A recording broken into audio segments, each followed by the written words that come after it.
Infinity Sports.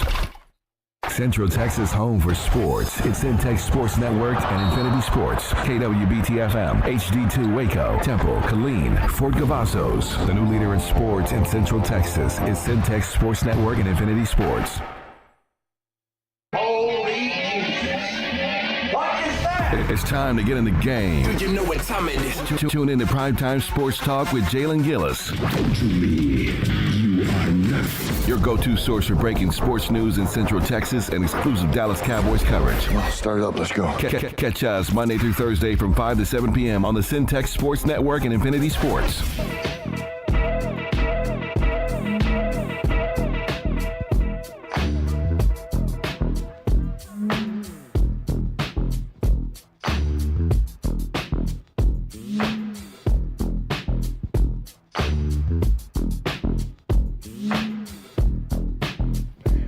What's going on, everybody? Welcome back to Centex Primetime here once again on a Friday Eve, Thursday. Hope everybody's doing well today. It's sunny afternoon outside. A lot of you guys just now getting off of work, clocking out. Some of you guys got just a little bit more time, but we're here to take you through the next couple of hours here on Centex Primetime. I'm your host, Jalen Gillis, as we're here to take you through the primetime topics in sports, not just in Central Texas, but in the entire nation. Once again, hope everybody's doing okay out there today.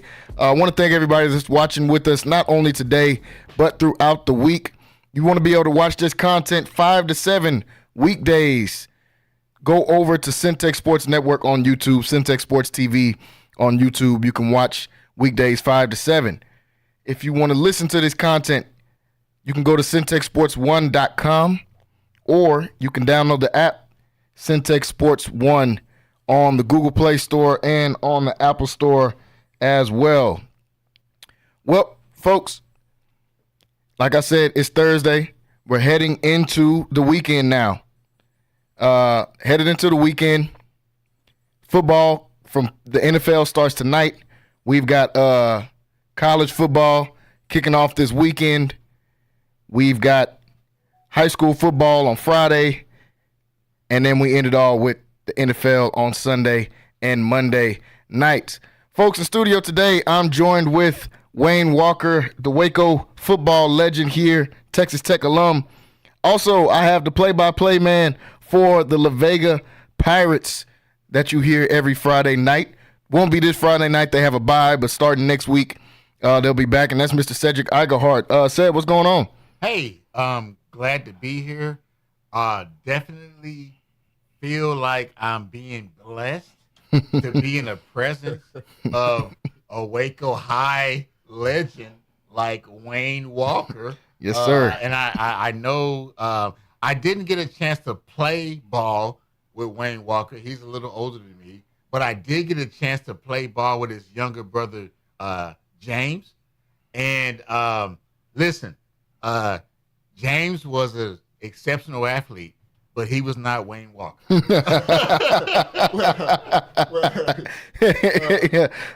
Well, you know, my brother was, we talked to him the last time we was on the show. Yeah, for sure. Maybe have him call in today and I know he's out there listening because he's subscribed. Okay, yeah. We'll have him call in later. Yeah, for sure. And listen, and I think at one time, if I'm not mistaken, I think James had the record for the district for the area in the 100 meters. I think he ran like a 10:07. Yeah, something like that. He did. And it was broken. You know, years and years later. Yeah. But no. I'm not trying to disparage Chubby, because Chubby was a great athlete. Listen, Chubby was probably the best natural athlete I've ever had the privilege of playing with, but he didn't do the things that you did, Wayne, you know, with your athleticism. And you're absolutely right. He was he in high school he was exceptional. Yeah. But he just didn't get a chance to showcase that in college. Yeah. And that's the difference. But as far as high school, exceptional career, did some wonderful things. Went to state as a sophomore. was all district, one of the top recruits in the state. Yeah, Came to Texas I've never seen anybody, in terms of me putting my personal eyes on somebody, I've never seen anybody move faster than James Walker. You know what I'm saying? Yeah. and said they came along together. So Yeah. He would know I was in college at the time, but kept up with it all. And like he said, Okay, hold on. Let me ask a question since you're here. Who will win in your prime, in his prime? Who will win in a foot race? You or Chubby? Well, I've been asked that a million times.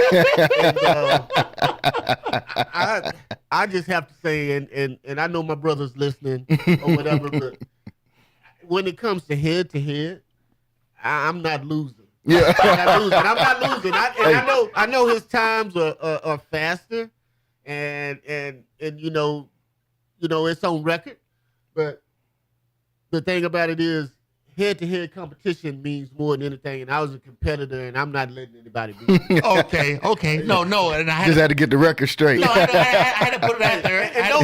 And no disrespect to you, No. bro. It's just how I feel, and I know you feel the same way. So, but I'm gonna have you call in later, and we can talk about that, maybe. No, for sure. We'll get him to call in a little bit later.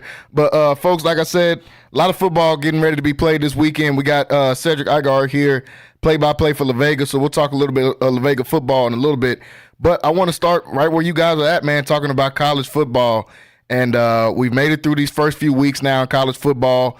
We've got a chance to see all these guys and with different people making statements like what Travis Hunter's been able to do over the last few weeks, like what Jalen Milroe has been able to do over the last few weeks. I want to talk about Heisman favorites right now. We're 6 games into the season. We've got a chance to see some of these guys now and see what they're able to do, see who's really out there making a name for themselves. And I want to bring up a couple guys that I think are deserving of the Heisman. Now, for those of you that watch the show, I've been saying for the last couple weeks now, I think the Heisman needs to go ahead and be dropped off in Boulder, Colorado to Travis Hunter, just based off of what he's been able to do on both sides of the ball. Is something like we've never seen before. But this race is close. Is very close. This is going to be a close race this year, and I'm actually excited to see how this one finishes. When you think about guys like Jalen Milroe and what he was able to just do against Georgia in a big-time game, went crazy on potentially the best defense, one of the best defenses in the nation. We know that's the defense is going to be littered with first-round picks. So for him to go out and have that type of success against them, throw for 300-plus yards, rush for over 150 yards, lead his team to a win, including the game-winning touchdown. It's been exciting to see. Cam Ward and what he's done in Miami has been great. He's been good since he was at Washington State. Now he's getting a chance to play on that bigger stage with better talent. Now being down in the ACC with Miami. And he's definitely in that top running. And then I like the kid out of Boise State, man, the running back. What he's been doing over the last few weeks has been, remarkable. He's gone for plus 200 multiple times. So I wanted to get what are some of the favorites that you guys thinking? Said I'll start with you. No, here's my thing, Jalen. I think, when you're talking about the Heisman Trophy, okay, you're talking about the best player in college football, okay? And it's very difficult to elevate yourself to that level through your play, because what they do is they don't just judge you on how you're playing, but they judge you on who you're playing against. Yeah. Right? So I think the Boise State running back is not necessarily in the mix at this point, in my mind, anyway. Cam Ward, we saw Cam Ward last year play at a high level in a D1 program. I think Cam Ward would probably be your favorite. And then when you talk about Travis Hunter, and Wayne, you can speak to this because you actually live this. How difficult is it to play at a high level on both sides of the football? Yeah, that's your concentration and your just being in shape and being able to play on both sides of the ball, because you're getting a game plan said for the offense and the defense, and to go out not only you know, we had Charles Woodson who played spot played Yeah. on offense, but that was 4 or 5 plays a game. Yeah. We had Champ Bailey who did it at Georgia, 5 or 6 plays a game. Well, this guy is going out on offense and he's playing the entire game. Yeah. So, in the conditioning that you have to have and the mental aspect of the game that you have to go out there and play 70 games on offense and 70 games on defense, man, your conditioning has to be because literally, if from a skill standpoint, right. if you wanted to, you could have played both sides of the ball because wide receiver and DB are not necessarily foreign to one another. Right. You know, it takes the same skill set.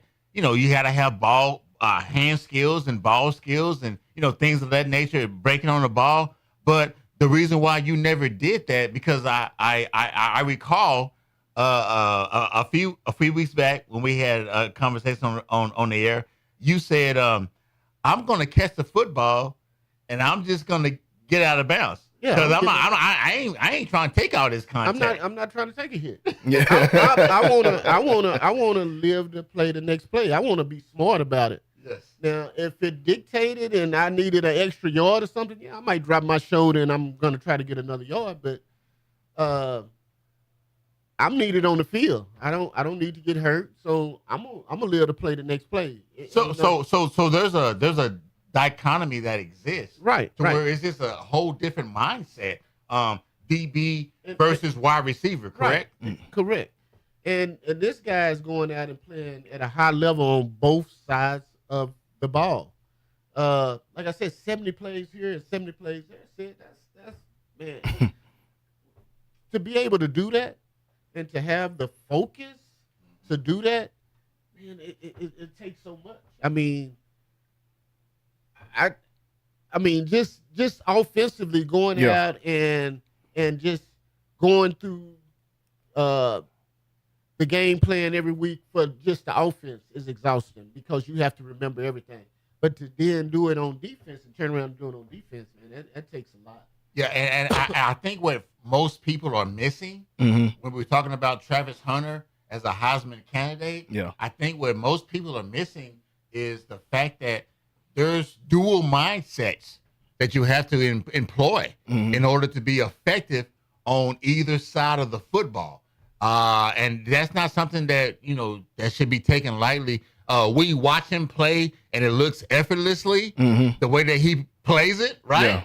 Yeah. The pick against UCF, that was just ridiculous. Man. But he does it in a manner that's so effortlessly, I think that we lose track of the fact that this is not easy to do. No, and he's dominated on both sides of the ball. That's the whole key. Now, if he just went out and played mediocre on offense and mediocre on defense, but he's dominating on offense and then he's dominating on defense. He's the best player at both positions. Yeah. So that's why he gets so much credit, and that's why you probably should drop the Heisman off in Boulder. But that guy from Boise, man, he's a beast. Reminds me of Adrian Peterson. Yeah. You know, but the race is going to continue to change. Well, I just when we're talking about the guy from Boise. I'm looking at level of competition, right? Okay, right. Because Travis Hunter is going to get the best punch from everybody every week in a big time conference. And the running back from Boise State is not going to just be facing that. That's my only pushback. Well, I mean, if he was if we were talking about the Southeast Conference and Travis Hunter doing it in the Southeast Conference, it's different. He had that competition. I mean, but he's in the Big 12. I'm a Big 12 guy. Yeah. But Boise and Colorado probably on the same level. Yeah, but don't act like that the Big 12 is not a Power 5 conference. It is a Power. It is Power 5. It is a Power 5 conference. And listen, I'm a Texas Tech guy. Yeah, I get it, bro. But my whole thing is, if you're just gonna, because what we're doing at this point, we're just kind of parsing hairs, right? Yeah. Because I'm not saying that the Boise State running back is not a major talent. Yeah. He definitely is. But so when you start talking about giving out national, trophies and things, Now you got to look at who's in a big conference, who's playing big boy football, and who's not. And just like you said, I like Cam Ward. Cam Ward is Yeah. balling. I love Cam Ward. You know, and this race is going to continue to change over the course of the season because when we started this season, everybody was talking about Carson Beck. You know, See how that's went. Which never made any sense to me. No. Yeah, exactly. And clearly, he got outplayed by Jalen Melrose. And Yeah. Melrose is Melrose is the guy. Mm-hmm. Yeah, I'm convinced. When you're looking at the 2025 NFL draft, top 5 picks, if Shedeur Sanders, Travis Hunter, and Cam Ward are not among those 5 names, somebody's missed the boat. Well, we talked. So I talked about this on Tuesday when Rocky was up here. Some of these teams that are going to be in that top 5 aren't drafting quarterbacks. Jacksonville might be in the top 5. They're not drafting a quarterback. Arizona might be in the top 5. They're probably not drafting a quarterback. So it's going to be an interesting draft to see because as you get further down the list, some of the better teams will be able to pick up a quarterback that are lacking quarterback play right now. Now, obviously, no. Listen, you said Jacksonville is not drafting a quarterback. I understand they just paid Trevor Lawrence. Right. Understand this, and Wayne, you can attest to this. NFL contracts are basically written on toilet paper because if we cut you, we can just cut you, right? And the only thing that you have coming to you is your signing bonus. You know, I don't care if it's a 7-year deal, $100 million. If we say, you know what, we don't want you, they can just push you out. Is that how it works, Wayne? Well, you have to look at it like this. He's got guaranteed money. Yeah. That's what I was going to say. Yeah. He's got his signing bonus, but he's got the guaranteed part of it. And then he has one of the more cheaper owners in the whole league. Yep. So for them to come back out and draft a quarterback, they'll probably fire the coach. Yeah. Oh, he's gone. You know? So I think that's pretty much what they'll do. Now, if you're talking about teams that need a quarterback, you're talking about the New York Giants. Who's paid another guy. Raiders. Yeah. The Raiders. Yeah. Tennessee. But listen, okay. Here's my whole thing. Because and I'm not gonna move off my stance, okay? Because Wayne didn't rebuke me. Okay. So I'm not gonna move off my stance. Listen, you can when you sign somebody to an NFL contract, what's guaranteed is a signing bonus, correct? Not the signing bonus. There's a signing bonus and there's a contract guarantee. So Trevor Lawrence got about close to 200 guaranteed. Okay. So they ain't going if it's written on tissue, he got that Charmin tissue. The his is written on his is 3-ply. But let's be honest. Let's look at Trevor Lawrence. Let's just take him as an example, okay? Trevor Lawrence has not done anything good this year. Okay, since signing his contract, has not done anything good. Do you not think that Jacksonville, you know, just in their administration, would be like, you know what? We made a mistake with this guy. Not this early. Let's just get rid of this guy. Because, listen, we've seen quarterbacks who have rebooted their careers. Joe Flacco. Oh, yeah. Joe Flacco. Baker Mayfield. Geno Sam Smith, Darnold right now. Sam Darnold. We've seen quarterbacks reboot their careers, and they're coming in. And listen, their whole thing is, I don't need you to pay me. I don't need you to break the bank for me. Just give me a chance. Just give me a shot. Yeah. Give me a shot. So when you have so many rebooted quarterbacks come in, I really truly feel like, you know, Jacksonville might be like, you know what? We might have made a mistake with Trevor Lawrence. I think just like Miami made a mistake with Tua. They did. Well, but it's too early in my opinion for that. He'll count too much against the cap. Yeah. The salary cap. They'll ruin the cap. So if you cut him and you bring in another player, he's still going to count $40 million against your salary cap. For a few years. Yeah. I mean, you paying him for nothing, basically. And NFL owners ain't doing that. They ain't doing it. Well, but that's not going to happen. they wouldn't be the first team to carry dead cap money because I promise you what we're going to see by the end of this year, we're going to see Cleveland part ways with Deshaun Watson. Oh, yeah. And that's a very good point because that's what I was about to bring up. Yeah. But they can't do it now. They wish they could. And Deshaun is in year 3 or 4 of his contract with this team. This is Trevor Lawrence's first. I don't even think the contract kicked in yet. Because that was an extension. Exactly. So the contract don't even kick in until next summer. So as bad as he's been this year, he's going to be the quarterback in Jacksonville for the next 2 or 3 years at least. And for some reason, we saw Kirk Cousins, Big Kirko. For some reason, we saw Kirk Cousins sign, this first fully guaranteed contract. Yeah, back in Minnesota. For whatever reason. I'm still not understanding. His agent a monster. Agent a monster. But what he did, it just didn't necessarily set him up going forward, but it set a standard going forward. So now we're seeing people like Deshaun Watson, who is definitely not worthy of a fully guaranteed contract. We're seeing people like Tua got paid. Tua got paid. Okay, Dak got paid. Now, the whole thing about Dak, I'm not saying that Dak was not worthy of getting paid. And Cowboy fans, I hate you. But but got his Philly hat on, y'all. But it's set up a market. Well, so you had to pay Dak to keep Dak, right? Yeah, no, you had to pay Dak. But you could say the same thing about Jalen Hurts. I was just about to say that. I was just about to say that. But no, you if you're Philly, you can't afford to get rid of Jalen Hurts because you had already jettisoned out Carson Wentz. Yeah, and Carson Wentz was supposed to be too. Yes.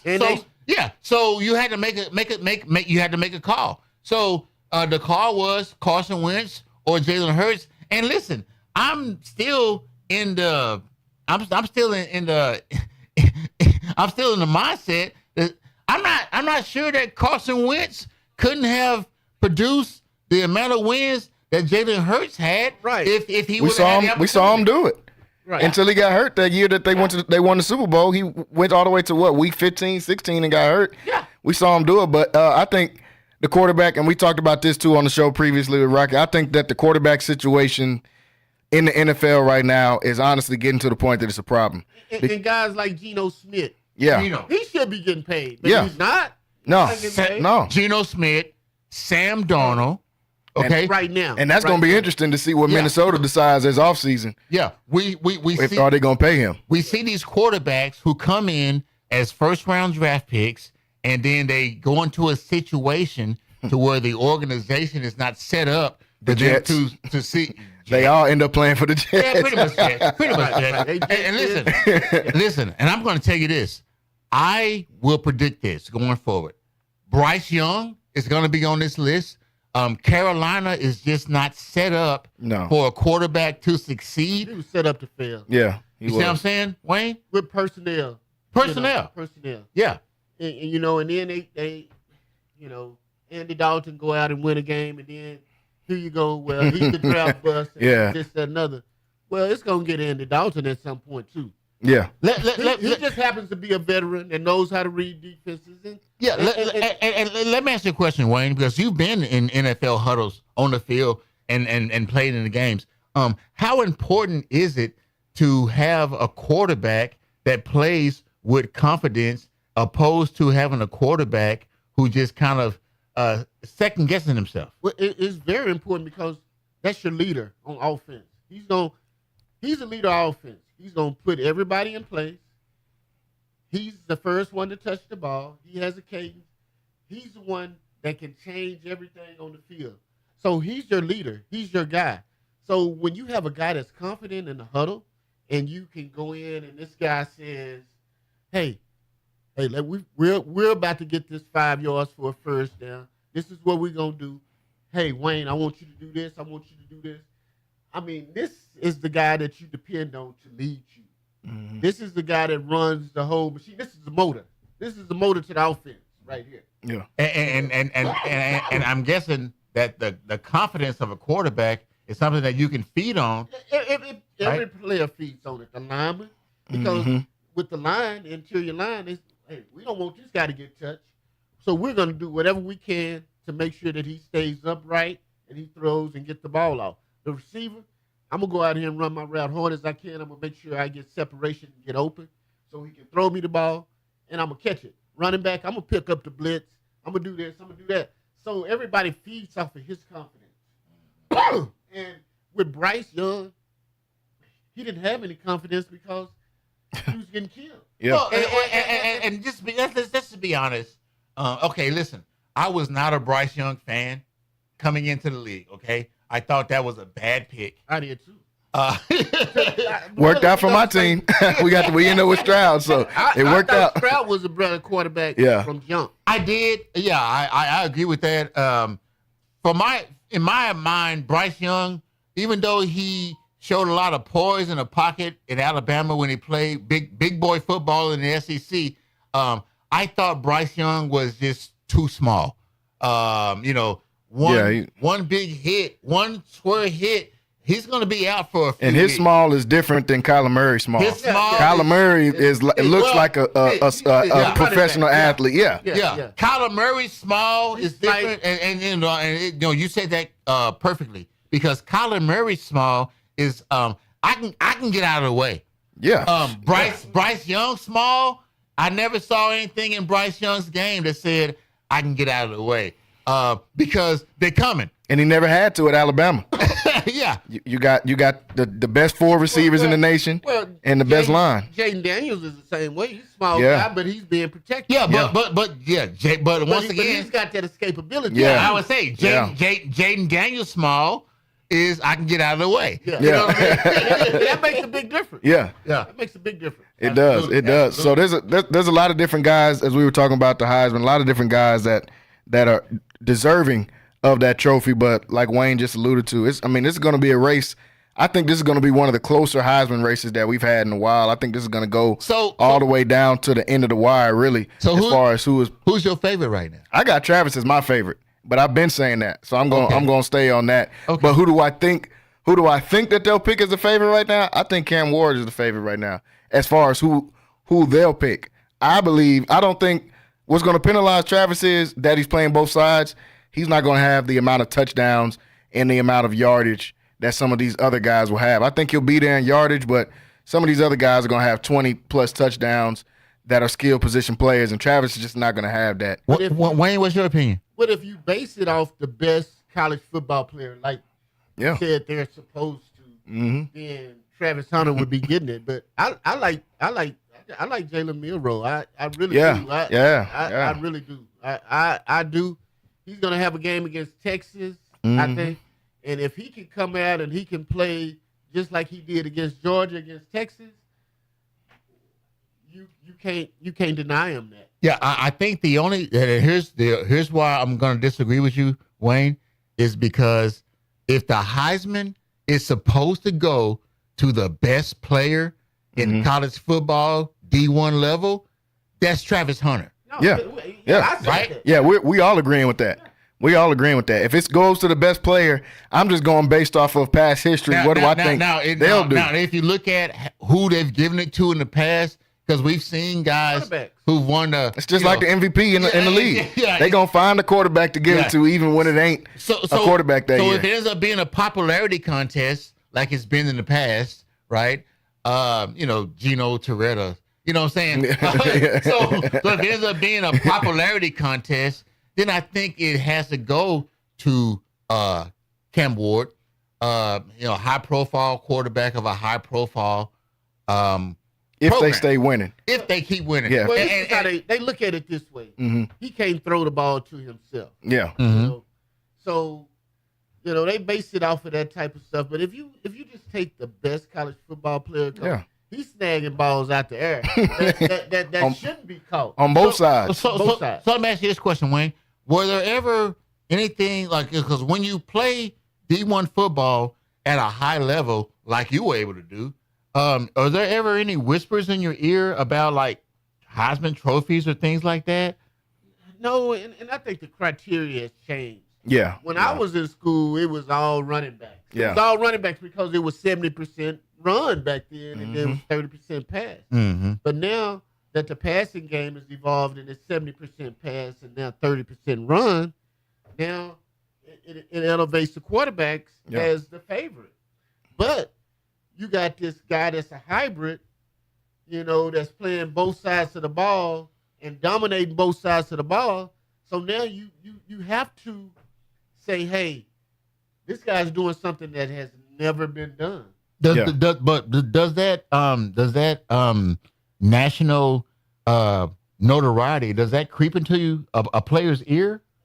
I'm sure it does. I mean, sometimes you read your own press. Yeah. You have to hear. And with social media today, you're gonna hear whispers. It's impossible. You gotta hear people talking about you and saying your name. And it's impossible to avoid it.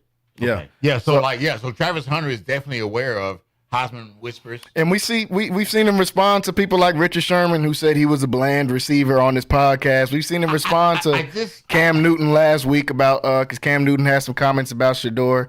So we know that these guys see it. So like Wayne just said, with social media, it's impossible to alleviate those whispers out of your mind. So I guess what in this advent era of social media being so prevalent, these players have to be aware. Yeah, of these Heisman whispers and things. Sure. Back in the day, I remember back in the day when Charles Woodson won, he struck the Heisman pose in the game. Right. And it was like, pay me some attention. Yeah. Right? Who else did it? Desmond Howard. Same thing. Yep.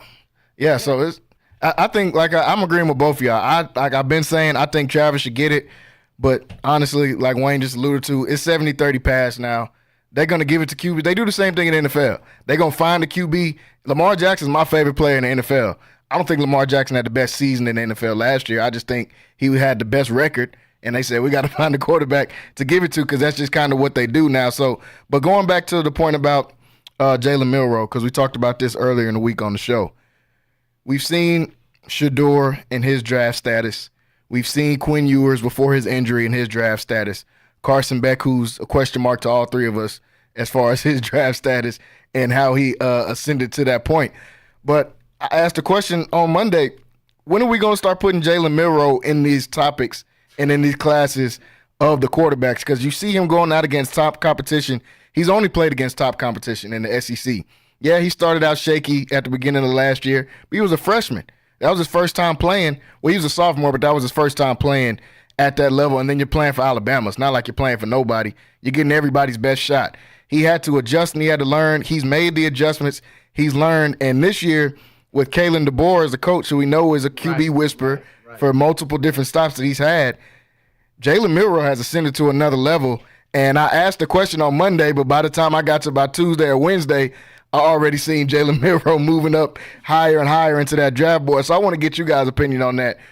Where should he be in this draft status as far as QBs that are going right now? Said I'll ask you first, man. Where should he be? In my opinion, okay, Jalen Milroe is a talented player. Okay, I don't have him as a top 5 quarterback. I just don't. And the reason is because when you see Jalen Milroe win ball games, it's not because they're winning games on Jalen Milroe's arm. You know what I'm saying? Yeah. Jalen Milroe has a lot of talent around him. So if you're talking about this guy as being a top, let's say he goes in the, top 5 in the NFL draft. Okay, you're going to go to a team that you're not going to have a lot of weapons around you. Yeah. I don't think that he's the kind of guy that can elevate weapons, in a standpoint to where we can just immediately go out and win games. I'm not saying he's not talented. Yeah. I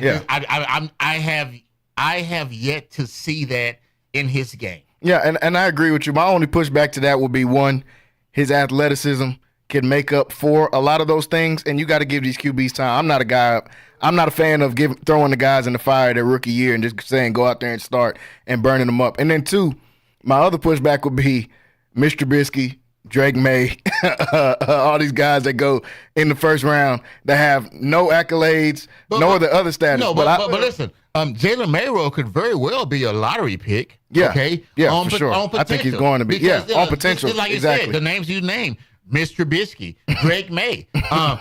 These guys were Daniel drafted. Jones. Well, Yeah, Anthony Daniel Richardson. Jones. Anthony Yeah, yeah. Richardson is the prime Anthony example. Richardson. And that's a perfect example. Go ahead, Wayne. That's the prime example. But this guy's an athlete, so he's a dual threat quarterback. He's that. If you remember Lamar Jackson when he was at Louisville, he reminds me of that type of player. Yeah, and did anybody, listen, and then- even when Lamar Jackson won the Heisman, did anybody think that he was going to be an NFL MVP? No. They drafted him. He was the last player drafted In the first round. In the first round. Yeah. And in the combine, they were asking him to play receiver. Yeah. And then you look at Anthony Richardson. He was drafted high, Mm-hmm.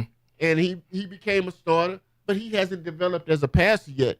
If you ask me, and he didn't play a lot of games in college. No. But if you ask me, Jalen Milroe is ahead of him. Yeah, for And sure. listen, As far For as the sure. player. Anthony Richardson is probably the most intriguing player in the NFL.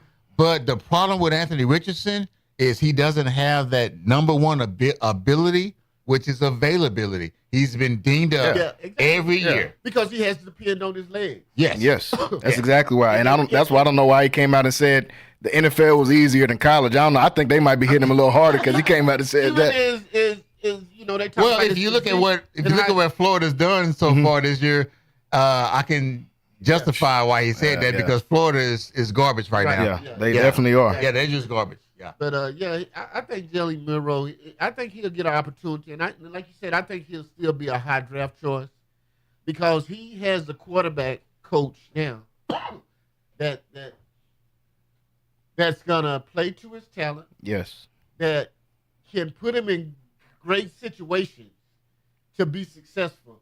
And when you have that type of coach that's gonna make you successful, you got the line around the guys around, but he's a dual threat quarterback. He can run.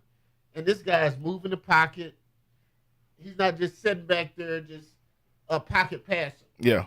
What they're doing is they're moving the pocket. They're doing a lot of play action. So he's putting him in a position. Yeah, to be it's gonna successful. it's gonna be really interesting to see where Jalen Milroe goes in the draft because what we're seeing right now with Jaden Daniels, okay, Jaden Daniels is completing 80% of his passes. Oh, man. They're not asking him to do a whole lot. Exactly. Yeah, they're just saying, hey, And that's what it's about. Right. You have to have a person, a coach, Yes. an organization that'll put you in the right situation. Yeah, Jaden Daniels was fortunate enough to pair up with Cliff Kingsbury. Yeah. Who's known for being a quarterback whisperer, not necessarily a successful head coach. No, should have never been one. Yeah, but a quarterback whisperer. Yeah. So when you get to the NFL and Wayne, you've been at this level, and you can correct me if I'm wrong. When you get to the NFL, coaching means a lot, right? Yeah, and the support system that you get. Right? When you're a rookie, you have to have people that you have to have that supporting cast. You have to have those people around you that care.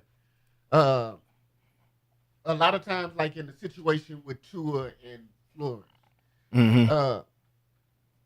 the coach didn't want him, the owner wanted him, so he didn't have that support from his coaching staff that he needed.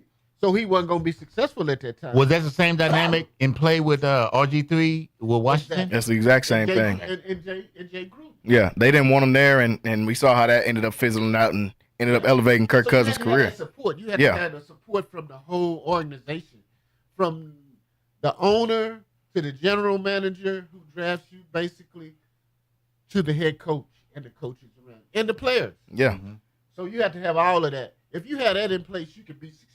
Yeah, because you can tailor an offense, like you just said, around somebody's talent. What we saw, honestly, the first year with Anthony Richardson in Indianapolis before he got hurt, they were tailoring that offense around him, and they were playing good. They were winning games.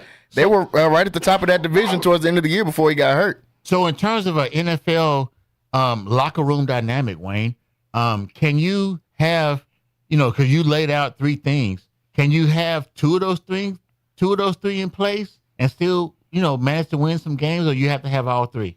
Well, you don't have to have all three. It's just like a football game. You have three phases of the game. You had a kicking game, you had offense and a defense. Most of the time, when you have two of those in place, you're gonna win, right? If your defense and your kicking game is strong and you don't give up points, and then you have a punter who's gonna Flip the field. flip the field and keep them guys on that end of the field kicking it inside the 10 every time, you're probably gonna win the game. Yeah. Because they have to ride. So as far as personnel and a player, if you have a head coach and the owner that supports you, you don't, and the owner, like in Dallas, if the owner makes the general manager draft a guy and the coach wants this guy, then it may work. But if you have, let's say this, because the coach is ultimately the deciding factor, because the owner and the general manager might want you, and the coach don't want you. And that's the same thing you got with Tua. Yeah. And he wasn't going to be successful because you were playing with a defensive coach. Yeah. He wasn't playing with an offensive-minded coach. So For sure. what he wants to do, he wants to draft defense. And so you have you have a problem in the organization. So that's probably why he got fired, because he wasn't on board with drafting Tua.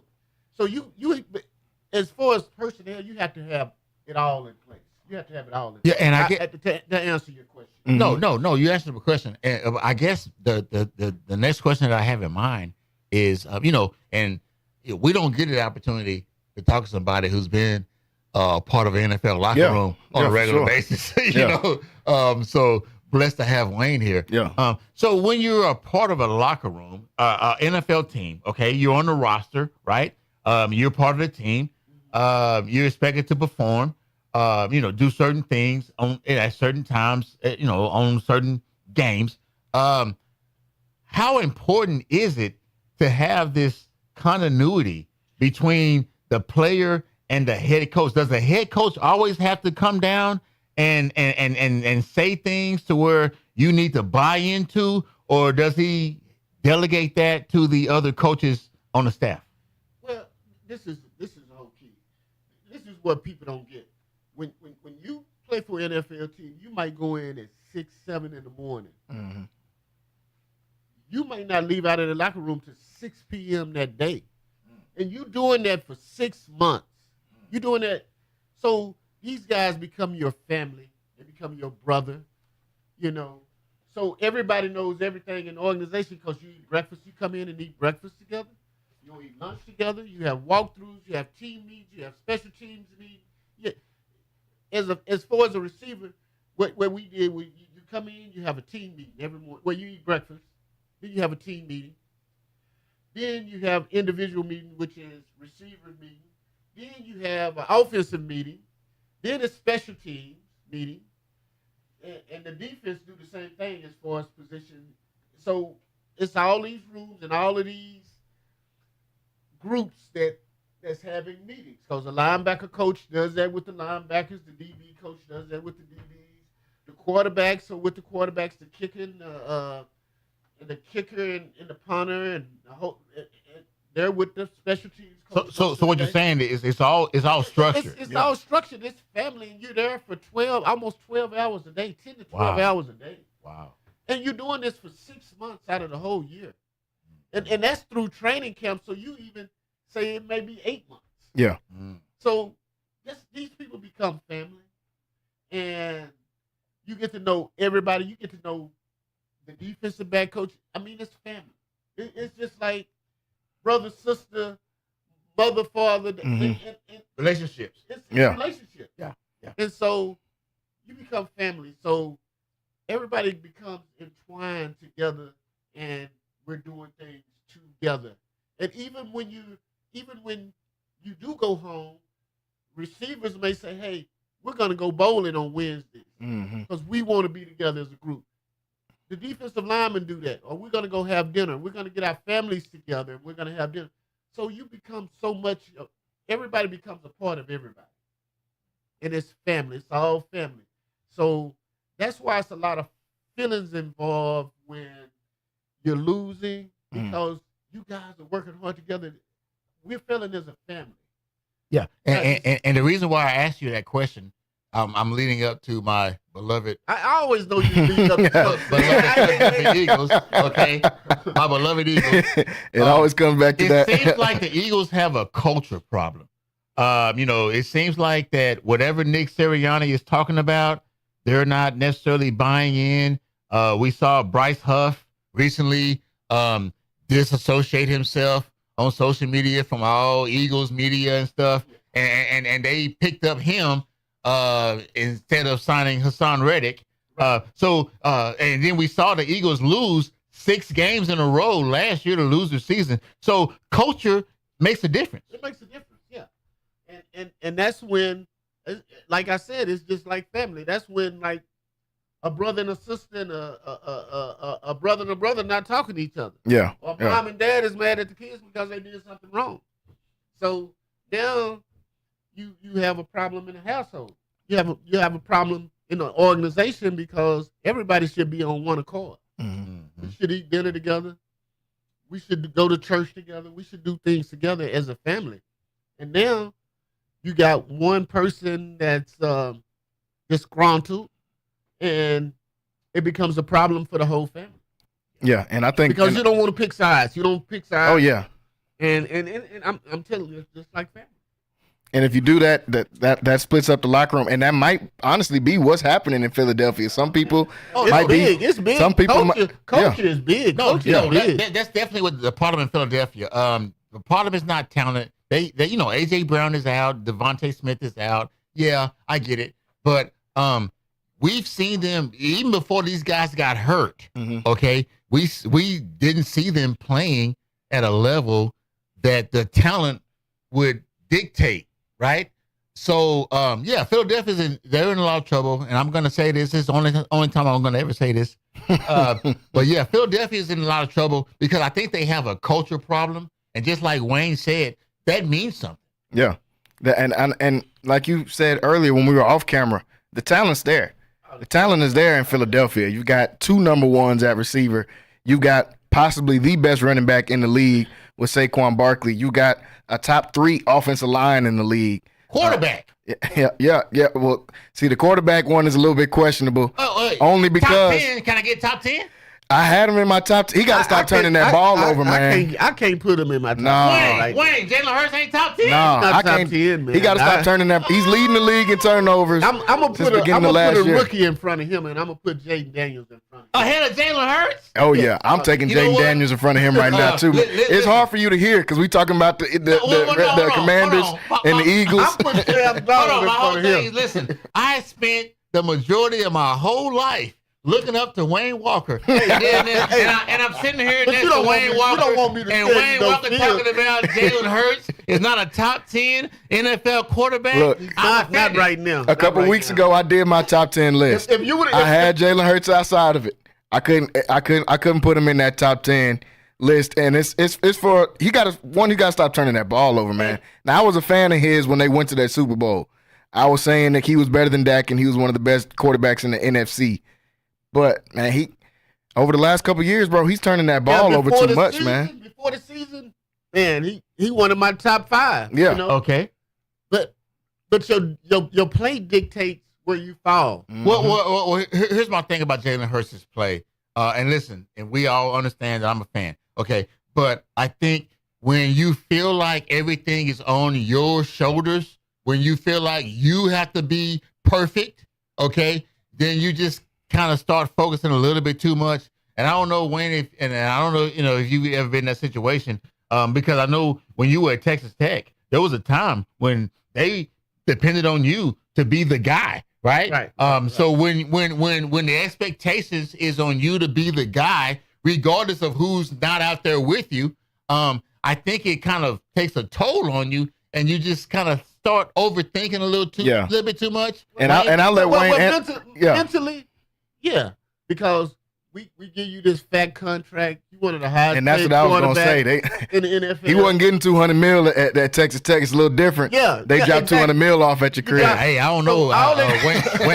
Wayne Walker made a lot of money at Texas Tech. If they gave him $200 million, he wouldn't be sitting. He'd be in the Maldives somewhere probably. Hey, listen, Wayne Walker made a lot of money at Texas Tech. I don't know. That was spending change. Yeah, that's what that was. But, go ahead, Wayne. But the expectations change when your contract changes. Yeah. So all those expectations wasn't put on Jalen Hurts. Yeah. When when he was making $400,000. Mm-hmm. Okay, Agreed. but soon as it changed to 30-something million, Mm-hmm. the expectations changed. So now they're depending on the quarterback because he led them, and he did a great job his second year, led them to the Super Bowl. Mm-hmm. So, man, you're only as good as your last game. So when he did that next year he wasn't able to do that, then this is where all the criticism comes. Yeah, and I just think Jalen Hurts was set up perfectly going forward, right? With A.J. Brown and Devontae Smith and Saquon. and Dallas Goedert, and then you bring in Saquon, right? He was set up perfectly to succeed going forward. Yeah. But when you are de-weaponized, like he's been through injury, Devontae Smith out, A.J. Brown out, you know what I'm saying? So when you're de-weaponized, I think what we're seeing out of Jalen Hurts is he's saying, I got to be the guy. I got to put all this on my shoulders to carry it forward because I'm being paid like that. Right. You see what I'm saying? Yeah. So I think what we're seeing out of Jalen Hurts right now, I think he's just trying a little bit too hard. But it's okay. It's early. It's early. All the Eagles fans out there, it's okay. It's only been a month of football. Okay, everybody's we're gonna get these guys back. They're gonna be come back and play at hopefully at a high position. But it's just what you're seeing out of Jalen Hurts right now. I think he's just trying too hard because he understands that even though I don't have all of my guys in place, we're expected to win these football games. Yeah. And he's putting that on his shoulders. And said, you win a couple of games and all that talking stop. Exactly. Mm-hmm. But you have to win. You have to win. Mm-hmm. And you have to be productive. And the problem with Jalen Hurts is he hadn't been productive. Yeah. You got a turnover problem. But yeah. And he's trying too hard, like you said. And their defense hadn't been about anything. They can't rush the passer. They can't rush the passer. They got big. Which is an issue with how much draft capital and money that you've invested into your front seven. They got big problems on defense. Listen, defense has huge holes. It really does. Yeah, that front seven. Because that was supposed to be the premier part of the defense was the front seven.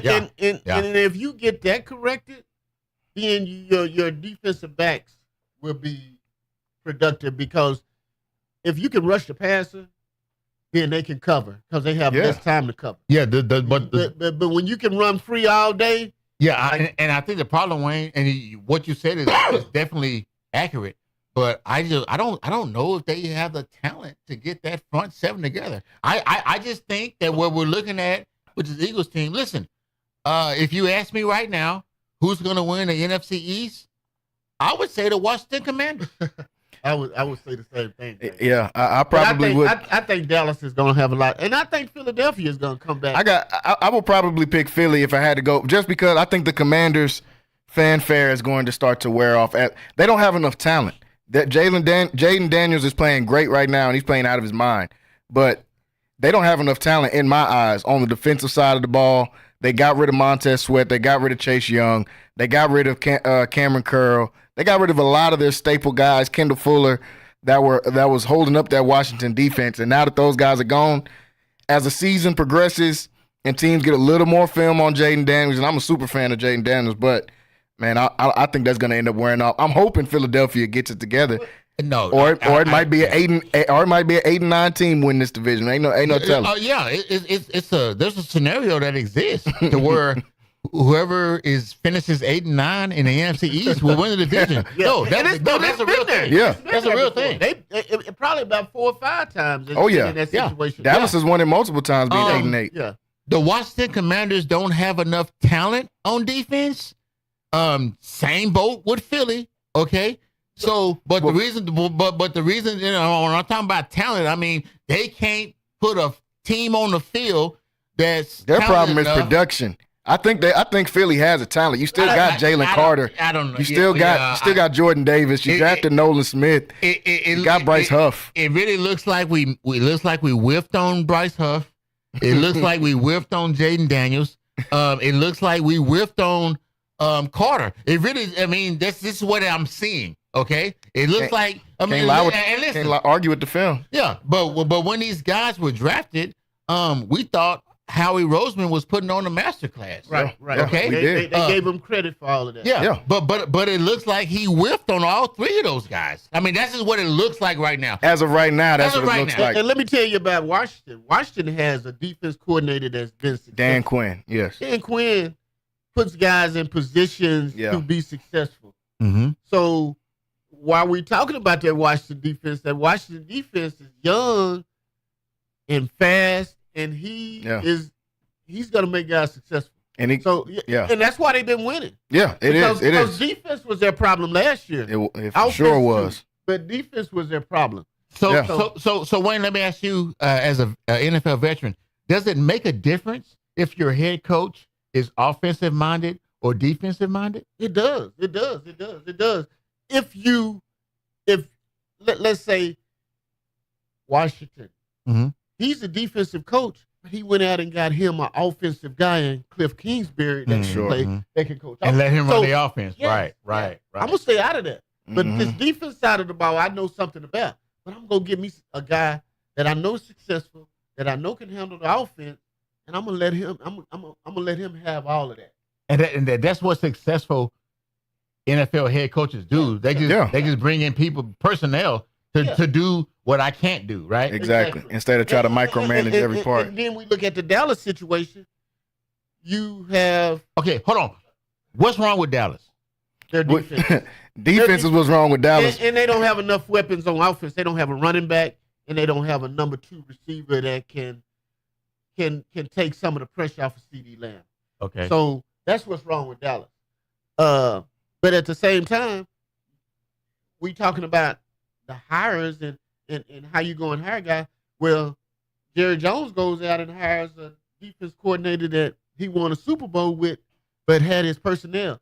Now, they're still playing with Dan Quinn's personnel on defense. But they're not using Dan Quinn's philosophy. Right. So it's hurting him. So you can run the ball on him. And then you got a guy that the last 3 years of his career, his defenses was last in the whole, like 29, 28. And you go and hire this guy. So he hadn't even been successful. Well, now, and at the time he was successful, people were running the ball. People were running the ball. When Zimmer was a defense coordinator in Dallas, people were running the ball probably about 60% of the time and then throwing the ball 40% of the time. So you can kind of balance it. Now, the dynamics of the whole NFL has changed, and now they're throwing the ball 70% of the time. So it might just be a situation where it's gone past them at this point. I think they should have went out and got a guy like Brian Flores, like we talked about. That was a free agent as a defensive mind. So I guess what I'm hearing being said, Dallas has a scheme problem. Yeah, they do have a scheme problem, but they have a scheme and a personnel problem on defense. Yeah, they got. They're too small at the defensive tackle. And they don't have enough space heaters. No, they don't. They don't. Their interior, like I said, and they fixed some things last week, but I just don't think New York had the personnel to just run the ball. Yeah, New York wasn't a true test for that. And I want to jump back onto the Cowboys because they got a game coming up against Pittsburgh. But we got to go to a quick break. When we come back, we're going to talk about the Dallas Cowboys. We're going to talk about this game against Pittsburgh they got on Sunday night because this could shake up a lot of things as far as how the head coach is going to go and some other things they got going on in Dallas. So stay tuned right here, folks, on Centex Primetime. We'll be right back after these breaks. Texas home for sports. It's Centex Sports Network and Infinity Sports. Catch all your in-depth sports analysis with the best. The hottest sports show in the evening is Centex Primetime, hosted by Jalen Gillis. Act like y'all. Weekdays 5 to 7. This is the Central Texas #1 leader in 12-9970. Sports fans. We can talk about sports. And Infinity Sports. Are you looking for something new and unforgettable in Waco? Come to the Blazing Asian, where authentic Cambodian flavors meet creative culinary flair. Voted People's Choice as Waco's #1 Asian restaurant since 2019 by both the Wacoan Magazine and the Waco Tribune Herald. Located inside the popular Union Hall on 8th and Franklin, we're serving up family recipes with a twist. Blazing Asian egg rolls are rolled fresh daily, and their sauces or marinades are made in-house with love. Stop by today. Located inside the popular Union Hall on 8th and Franklin. And for Baylor students, enjoy 10% off with your student ID. It's the family feels for me. The banana pudding peach cobbler make you want to holler for me. It's the candy yams, mac and cheese, beef tips, pork tips and rice, collard greens. It's the sweet potato pie, sweetie. Fried chicken you've been missing, the lemon sweet tea dressing on Sundays when you all dressed up. Chest pie, buttermilk, and pound cake. Cornbread with butter just dripping, always fresh baked. If you need Southern style, soul food, home cooked meals that you can feel. Chicken and dumplings, chicken pot pie, 719 South 11th Street. Sassy's, come on by. NSJ Event Co., one of the premier event designers in Central Texas and a Centex Sports Network supporter. Voted Waco Awards Event Planner of the Year 2021, NSJ Event Co. is your go-to source for event planning. Whether it's your next baby shower, birthday bash, wedding, or retirement party, NSJ Event Co. will bring out the elegance, class, and style your event deserves. Call NSJ Event Co. at the number on the screen or scan the QR code to schedule a free consultation. NSJ Event Co., where the party lady takes care of all your event needs. Central Texas home for sports. It's Centex Sports Network and Infinity Sports. Catch all your in-depth sports analysis with the best. The hottest sports show in the evening is Centex Primetime, hosted by Jalen Gillis. Act like y'all. Weekdays 5 to 7. This is the Central Texas #1 leader in sports. Centex Sports Network. That's right, sports fans. We can talk about sports. And Infinity Sports. The East Waco Empowerment Project, along with City Center Waco, is hosting WeBo, Workshop and Business Opportunity, to help create more entrepreneurs. Business owners like Aniceto Charles of True Jamaica Restaurant and Carla Dotson of Boardwalk on Elm attended WeBo to develop their business ideas into successful Black-owned businesses right in the heart of East Waco. WeBo can also help you turn your side hustle or business idea into the next thriving Black-owned business in our community. If you would like to attend this 10-week intense entrepreneurial workshop, go to WeBoWaco.org. That's WIBO Waco.org. Space. Central Texas home for sports. It's Centex Sports Network and Infinity Sports. KWBT-FM, HD2 Waco, Temple, Killeen, Fort Cavazos. The new leader in sports in Central Texas is Centex Sports Network and Infinity Sports. This is live from the Centex Sports Network and Infinity Sports Studios. That's right, sports fans. About to show these boys how we do it. You ready? Tune in to Primetime Sports Talk with Jalen Gillis, your go-to source for breaking sports news in Central Texas and exclusive Dallas Cowboys coverage on the Centex Sports Network and Infinity Sports.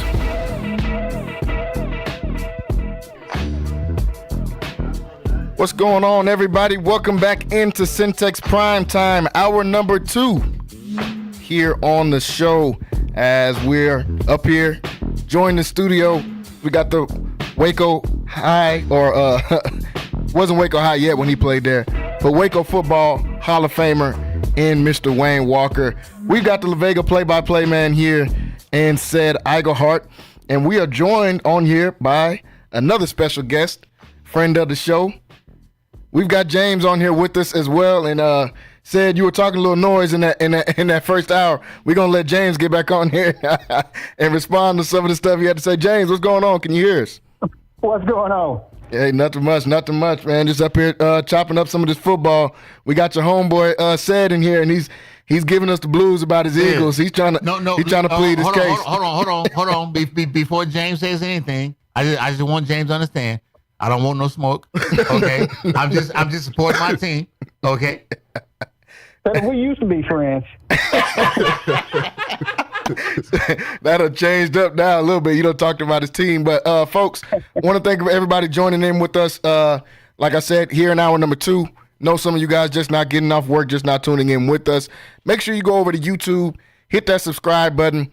Also, click that bell so you can get notified whenever we go live. That's Centex Sports Network and Centex Sports TV on YouTube. Or you can download the app Centex Sports 1 on the Google Play Store or on the Apple Store.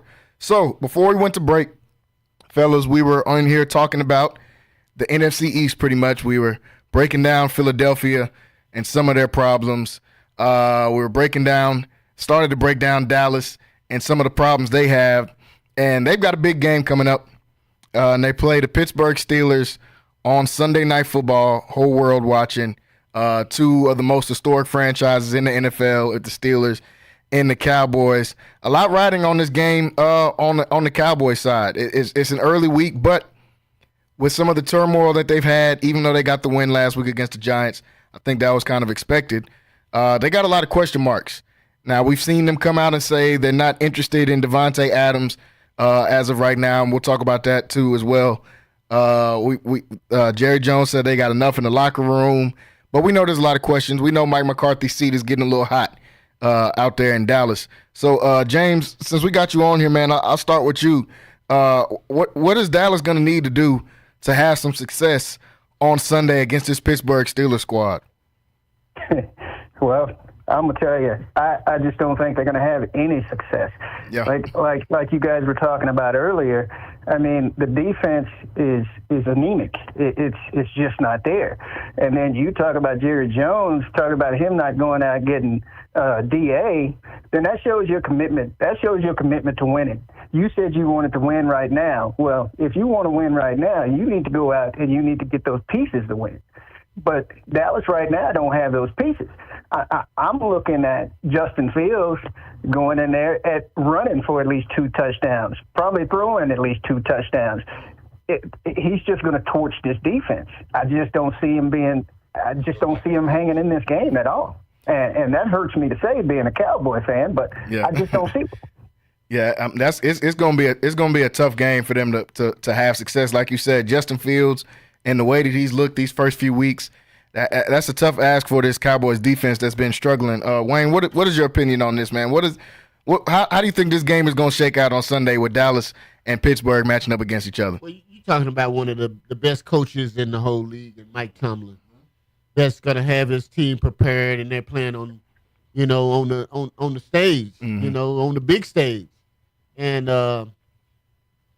one of the top defenses in the league, which I think they'll take CeeDee Lamb out, and they can stop the run, and they can rush the passer. Yeah. So I think they're going to dominate defensive-wise, and I think they'll get back to that formula that, like we said when I said it's a copycat league, they're going to run the ball. Yeah. They're going to do play action, with Najee Davenport and Justin Fields, Mm-hmm. Putting it in his belly, taking it out, and seeing what he can get out of it. So I'll get an edge to Pittsburgh pretty much. Yeah. And the records dictate that right now. So I'm gonna take Pittsburgh in this one. Yeah, Pittsburgh 3-1 on the season, like you said. The record dictates it. And I just think that that they have a better team. I just think they have a better team. And that coaching point, that's a huge point. Mike Tomlin, somebody that as much success as he's had, still doesn't get enough credit in my eyes, because he doesn't win a Super Bowl every year, but it says a lot to have never had a losing season in the NFL, especially with some of the quarterbacks that he's had to try out there, and Mason Rudolph and some of these other guys that we've seen come out there. Right now, Pittsburgh, a 2.5-point favorite. Said, how do you see this one shaking out on Sunday? Yeah, and Mason Rudolph is one of the better quarterbacks that he's had. Yeah, because he's had some crazy ones out there. Yeah, he's had some bad ones. Listen, the way that Pittsburgh approaches a game, it's always smash mouth football. They're going to play hard-nosed defense. You know that's going to come. They're going to play defense, okay? And on the offensive side of the ball, they're not going to do anything fancy. We're just going to hand the ball off. Hey, listen, we'll give Najee 3 carries in a row, and if he picks up first down, awesome. Then now we just start it over again. But if when we find ourselves behind the sticks in 3rd and long, we're just going to try to find George Pickens. This Pittsburgh offense is very simple. It's very simple. But even though it's simple, I don't think that with the injuries that the Cowboys have right now on their defensive side, I don't think that Dallas is going to be up to the task. I think we're looking at Pittsburgh winning a low-scoring football game. Yeah, and I think you're exactly right. I don't see this one being high. If you are doing the bets out there, we talk about some of the over and unders here on the show. Right now, 44.5 points, man. I'm taking the under on that. I think this is going to be. I think this is going to be a low scoring game, slightly defensive, but to your point, said they've got some injuries, man. Trayvon Diggs is questionable coming into this game. DeMarcus Lawrence is on IR. We know Micah Parsons limped out of that game last week, so it's going to be a low scoring game. I think all of us are taking Pittsburgh in this one. We're going to go through a lot of these games here that are coming up on Sunday. But before we go back to some of the games, I want to stay on the Dallas Cowboys and a little bit of the Philadelphia Eagles, what we were just talking about. This is a topic I was debating with some of my friends over the phone a couple days ago. So Micah Parsons has a podcast. He has a show that he does every week where, he comes on there and talks about their games, and maybe he'll talk about a few other topics on there. He had Darius Slay on the podcast from the Eagles on this week's episode on there. And I've seen different people debating this, and I wanted to get your guys' opinion. I'm not a fan of, for one, I'm not a fan of the player podcast in the season. I'm just not, and me personally, and I'm in media, obviously, and I love to hear their insight on the games and different stuff. If you're going to have a podcast, I would prefer that you just kind of talk about your team and your things, not really a league-wide podcast and you discuss every team. But I'm definitely not a fan of you having on your biggest rival. I understand it, and everybody in the league, they're friends. There's nothing wrong with that. Obviously, these guys probably work out together. But this is your division rival that you're playing in a couple weeks, and you're bringing him on there, and you're laughing and chopping it up and talking about these different things, and this is what's gonna happen, and man, we hope you guys do good. Now, with this being one of the more historic rivalries in the NFL, I'm just not a fan of it. I'm not a huge fan of it, and I wanted to get you guys' opinion on this. Should Micah be waiting to the end of the season, to the off season, to be having these conversations with different players, especially with somebody in your division that is a rival? James, I'll go ahead and ask you first, man. What's your opinion on this? I agree with you 100%, Jalen, on in-season podcast. Yeah. I think what have we been taught as athletes our whole life? During the season, you focus on the task at hand. You focus on your job. You focus on this team. You focus on the right now, and really not get involved in the extracurricular stuff that's just going to basically take your mind away from what you have to do. But I also look at it like this. It's just like two brothers playing against each other. When we're playing against each other, I don't like you, you don't like me. Mm-hmm. All right? But at the end of the day, once that game is over with, hey, we shaking hands, we brothers again. That's the way I kind of look at it. So I don't think it's going to take away anything, any of the competitiveness that they're going to go through when they match each other. But again, like I said, I don't really think it's going to do too much to hinder, what's going to go on during the game. Yeah, and I'm agreeing, man. When it's in season, you want your players to be focused on the season, especially when it's a division rival. That I feel like that was just taking it a little too far, but that's just me. Wayne, what's your opinion on this with Micah's podcast and then him having Darius Slay coming on the podcast and chopping it up with him? All I can say is we live in a different day and age. Yeah. Because even from high school on to college, I had buddies that played on other teams, but during the season, we are speaking and we'll do all of that. But to chop it up and to go to dinner and to do all of this, that wasn't happening until the off season. Yeah. At this point, we're enemies on the field. We're boys, but we're enemies. So in season, and I got you on my podcast. No, only my guys from my team is going to be on my podcast. Yeah. I'm not having somebody that I have to play against twice. A conference, a divisional opponent that I had to play twice on my podcast. That's not happening. I mean, I'm just saying it's a different. Yeah. That's all I have to say. It just wasn't happening during my time. Yeah. And like I said, it's a different day and age, and I don't like it, but I mean, it is what it is. I mean, that's where we are now with social media. Yeah. And guys trying to make money, and you trying to do, instead of doing what's best for your team, you're doing what's best to put money in your pocket. Yeah, especially when you see the type of season that Dallas has had, even though it's early, that through these first 4 weeks, you think, especially with the type of season that Micah is having. Outside of that first game, we haven't seen production out of Micah Parsons. We've seen a lot of running directly at his face mask, to be honest, and teams are targeting him as far as running to that side. So that's just not what you want to see, especially out of your star player.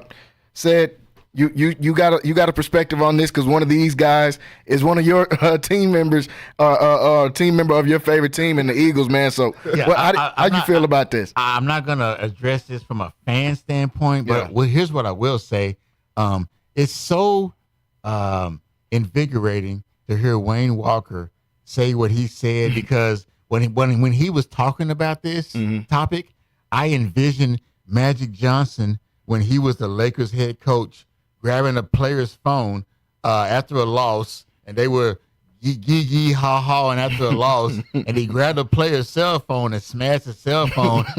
There's nothing to be happy about. Old school. I'm an old school guy. Exactly. You know what I'm saying? I'm an old school guy. Exactly. Yeah, I understand this. I do understand this. Would this be something that I would condone? I guess my answer would be no, because even though we understand, there does come a time where you have to take the jerseys off and be, people. Yeah. But when the jerseys are on, we're enemies. We're enemies. And that's how it should, especially like I keep saying, for a division rival and probably one of the last actual real rivalries in the NFL. Because a lot of the old school rivalries have went away, like Dallas and Pittsburgh was a rival. Dallas and Pittsburgh aren't really rivals like that anymore now. Right. They're kind of just teams out there. And a lot of these traditional rivalries have went away in the league, unfortunately, because I was such a fan of a lot of these. You hated guys during the season. Yeah. You know what I'm saying? We were buddies when it came to the off season. Yeah. We do celebrity stuff together, golf tournaments, different things. But during the season, that is my enemy, man. We trying to kill each other, pretty much. And did the franchise kind of do anything to make sure that was a dynamic that was in your mind, or that was just I don't think they had to. No, it was just built in, man. I mean, like you say, old school. Yeah. You learn from old school guys. Now, you remember the NBA back in the NBA days? These guys hated each other. They didn't pick each other up when they fouled them, or they didn't do any of that. Yeah, you would never see Michael Jordan team up with Isaiah Thomas and form a super team. Yeah. And Magic and Isaiah was best friends. Exactly. And Magic went up beside Isaiah Head in the finals. Exactly. In front of the whole world. So when we talk about old school, I'm from that old. That also let you guys know how the mindset has changed over the years. Those guys aren't in the same mindset as we were in back in those days. They're just not. So it tells you everything you need to know about the here and now. Yeah. And let me ask you a question, James. Is there anything that we can do to restore that old school mindset, or we just have to live with what we have right now?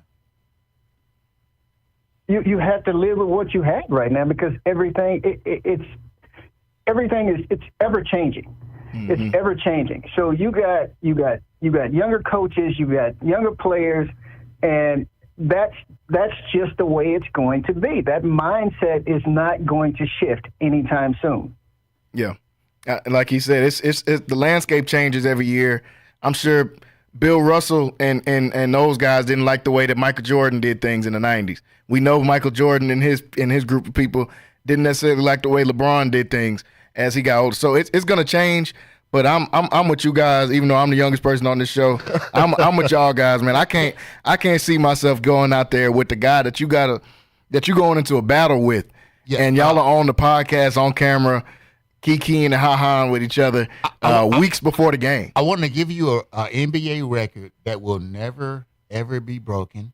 Okay, never be broken. Okay, Wilt Chamberlain averaged 48.5 minutes a game one season. There's only 48 minutes in a game. He averaged 48.5 minutes in a game one season because his team they went to 7 overtime games that year.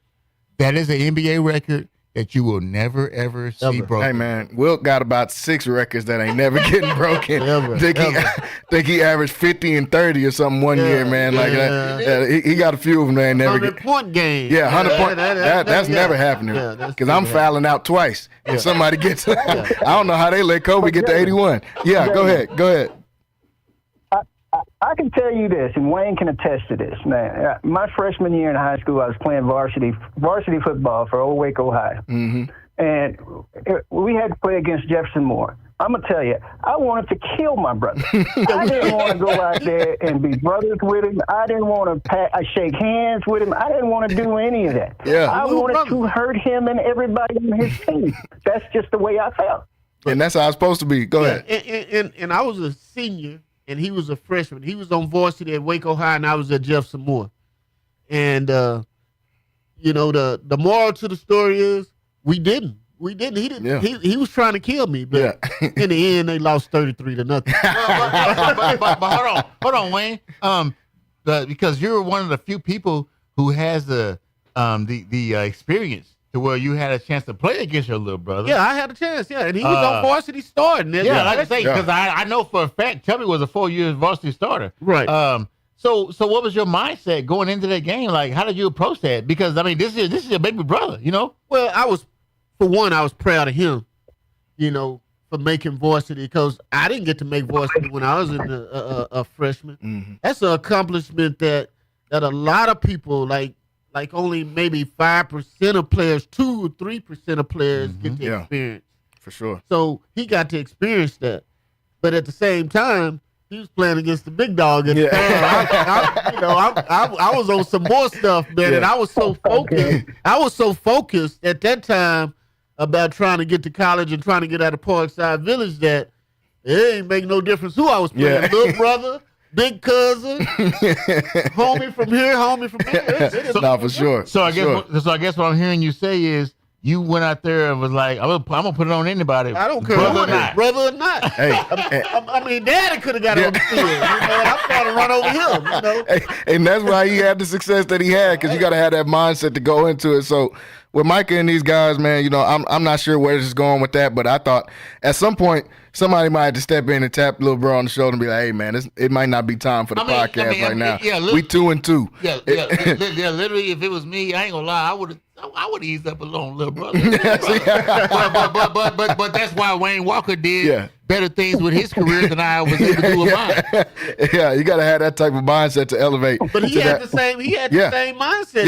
Yeah, you just heard his perspective on it. He had the same mindset going into it. That's why they both were successful like they were. So this is to be determined on how this is going to go with Micah and them, because still early in the season, and we don't know if that's going to affect anything. It's just a preference, really, at this point. So looking forward to this NFL weekend that we got now, fellas. I want to go through some of these games and get your opinions on some of these games coming up, because there's some good ones that we have this week. And I want to start with the we'll talk about the Thursday night game towards the end of the show, but I want to start with the early game on Sunday.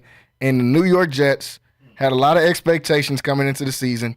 Aaron Rodgers back in the fold now after missing the entire last season, taking on one of the only 2 teams that's undefeated so far in the season in the Minnesota Vikings. Now, yesterday on the show, we did our MVP of the season so far in the season through the first 4 weeks for the NFL. And I picked Sam Darnold as my MVP for just the first 4 weeks of the season, not for who I think is going to win at the end of it. I picked Sam Darnold to be in that because he's leading the league in touchdowns, and he's one of the only 2 undefeated teams left in the NFL. So going into this game, they're playing overseas. They're playing in London. So it's your routine is thrown off a little bit. Wayne, you know what it's like playing overseas and having to travel like that, going different places. So they're playing overseas. New York's trying to get back in the win column. This is a big week for New York. Obviously, we've seen all the chit chat coming out of their locker room. Is this Robert Saleh's locker room? Is this Aaron Rodgers' locker room? The disconnect there that they've had to seem so far Garrett Wilson went on another one of these podcasts, and I'm telling you, these podcasts going to get some of these players in trouble, man. He went on the podcast this week and said the offense is bland. Other teams in the NFL are doing way more than what we're doing, and that's why I'm not having the type of production. So there's a lot of finger pointing going on in New York. They're coming in playing against the Minnesota team, like I said, is undefeated. Sam Darnold's rolling. Justin Jefferson's rolling. Brian Flores got that defense rolling. How do y'all see this one shaking out?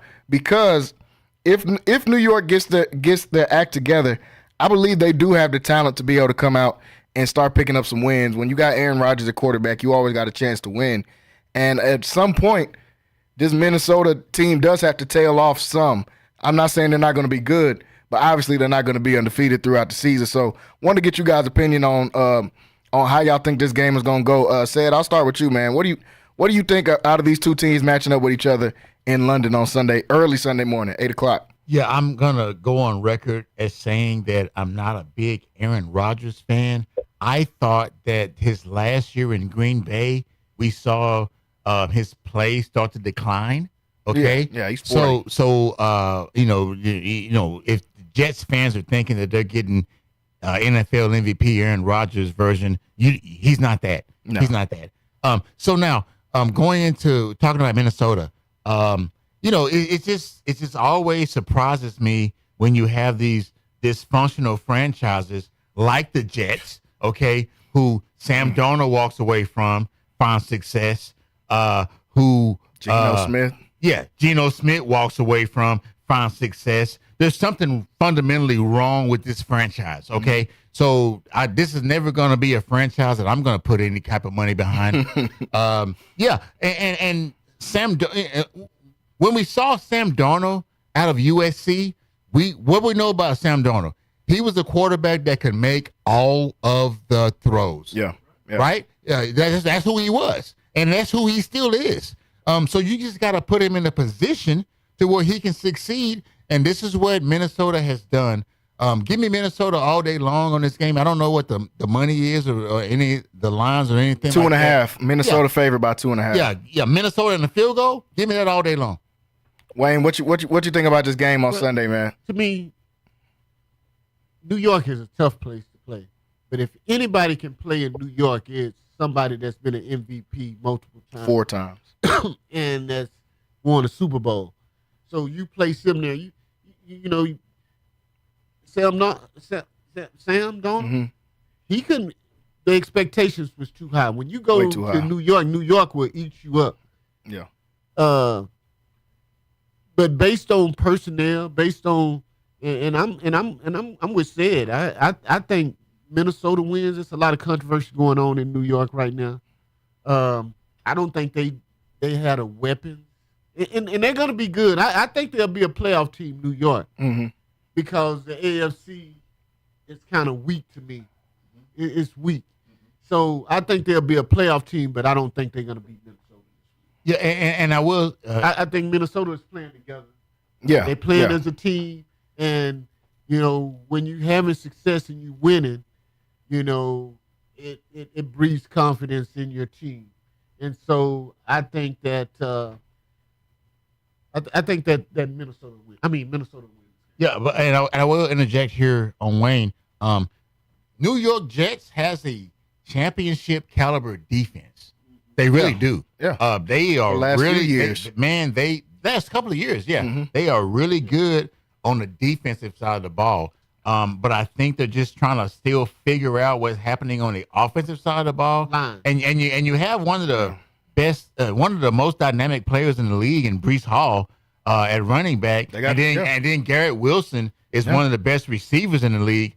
But they haven't found a way to necessarily put all that together. Yeah. So, they give them a little more time. But let me say this: they go out and get Devontae Adams, and they can. Okay, hold on. No, you went somewhere. If they can go out and get him, and they can get them another guy, they need another tackle. They need another tackle. Okay, so why would and you brought this up. Why would Devontae Adams want to go to New York Jets? Aaron Rodgers. Because he's got familiarity with Aaron Rodgers. That's probably his number one pick right now. And he's on their wish list. Yeah. So that's the top place that he wants to go to. That's the top place he wants to be. Okay, but to get Devontae Adams right now, you're looking at least a second round. Yeah, pick. they said they've already came out and said all they want is a second round pick. Yeah. What if you trade Hassan Reddick to Las Vegas? That's a different. Which Max Cosby is hurt right now. Yeah. So now you got another pass rusher, and then you give him a third round. That's a good point because Hassan Reddick has not You give him a reported third round to any New York Jets activity. I don't know what's going on with that, especially with the struggles that they've had as far as getting the pass rush. I don't know what's going on with that, but I'm gonna let James get in on this before I talk about Devontae Adams. What do you think about this Minnesota and New York game on Sunday in London, James? I agree with you guys 100%. The Jets have the talent. They have the talent. And the reason their offense is so bland, you got to look at the age of your quarterback. Your quarterback is not nimble anymore. I think we've all seen that from his declining days in Green Bay till, through the few games that they played this year. So Minnesota is going to take this, but you talk about Sam Darnold. I'm going to tell you, if Sam Darnold can't go into that offense and all he has to do is throw the ball up. All he has to do is throw the ball up. Justin Jefferson's going to go get the ball. Man. So he was put into a situation that he was going to be successful. Do I think Sam Darnold's the man for Minnesota? I don't think so. I think Minnesota goes in the draft this year, and they're going to get a quarterback. They're going to get a mobile quarterback. But hey, in this game, well, I mean, they already drafted McCarthy. Yeah, they did. They already had a quarterback. Yeah, but let's not forget that overseas curse. Whenever somebody goes overseas, whoever the number one team is going overseas, it always ends up going the opposite direction. So let's not forget that. And that's why yesterday on the show I picked the Jets to win, even though I think Minnesota is better than them. But like you said, this London game always seems to get whoever the better of the two teams is. I don't know why it does it. It seems like that every single year. It's about the brand. We got to expand the brand. It's about the brand, bro. It's something that's going on over there in London. I don't know what it is, but whoever the favorite is, they always seem to come out on the other end. And Aaron Rodgers seems to always come out with a win in London. I don't know if he got a little extra juice out there or something.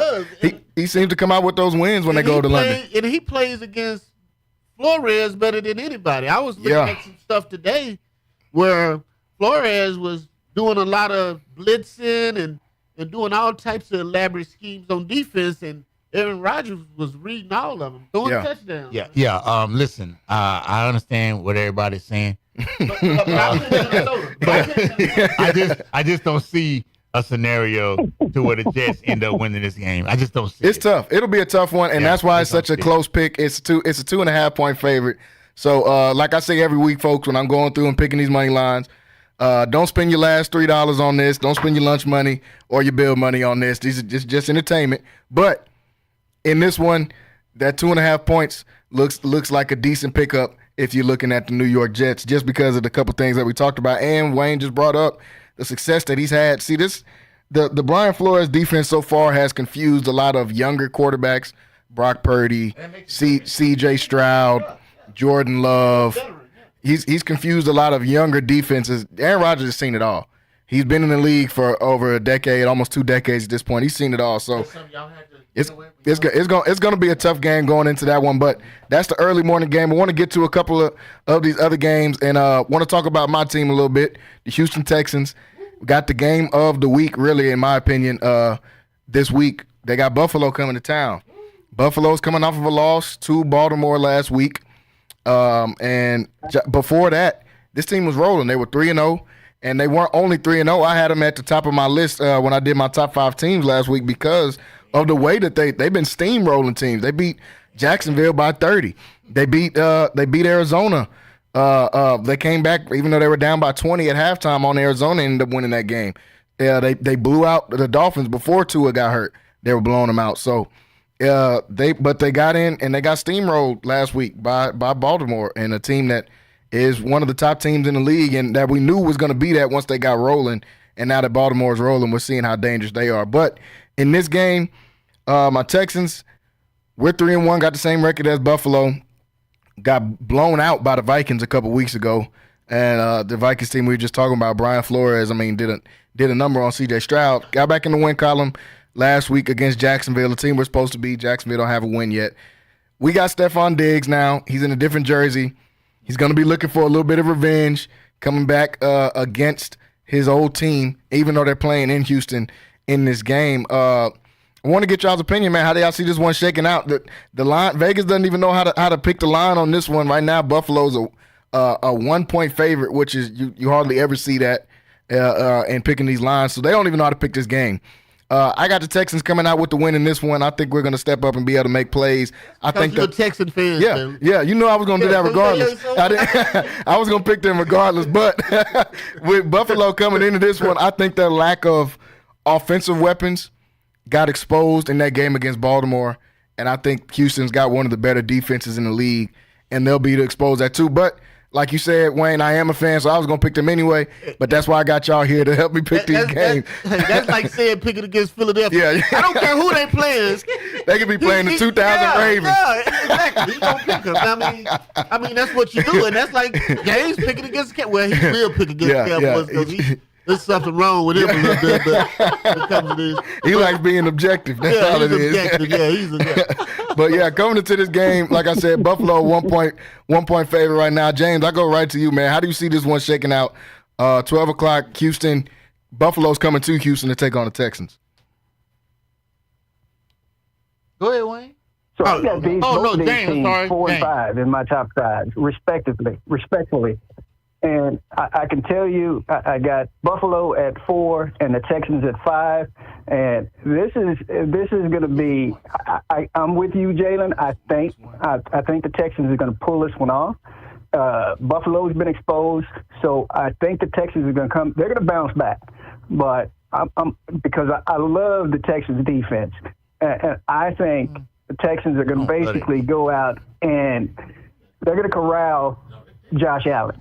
Yeah. Like you said, he has no weapons. He has a lack of weapons on that offense. So I think the Texans will pull this one out.